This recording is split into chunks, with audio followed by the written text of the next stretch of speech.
PJ Bupati Musi Banyuasin, Apriyadi secara langsung meresmikan pasar beduk di Kecamatan Sungai Lilin.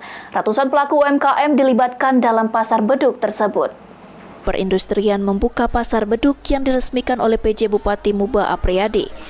Pasar beduk ini diharapkan dapat mendongkrak perekonomian UMKM dan juga memberikan kontribusi positif kepada perekonomian warga selama bulan Ramadan.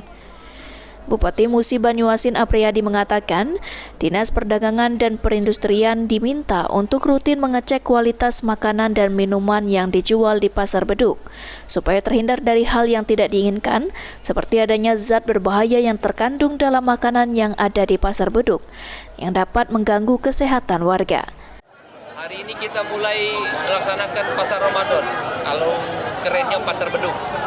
Biasanya dilaksanakan di ibu kota kabupaten, di Sekayu, tapi untuk tahun ini saya dorong pelaksanaannya di kecamatan, terutama di Kecamatan Sungai Lilin. Dan alhamdulillah nih, antusias sekali masyarakat, banyak yang datang, kemudian para pedagang kuliner juga banyak yang berjualan di sini. Ini insya Allah akan menggerakkan ekonomi, walaupun cuma 1 bulan, tapi paling tidak akan berdampak pada masyarakat. Dan ke depan, ya kegiatan-kegiatan seperti ini akan kita perbanyak di kecamatan-kecamatan. Rozi Skandar, PAL TV.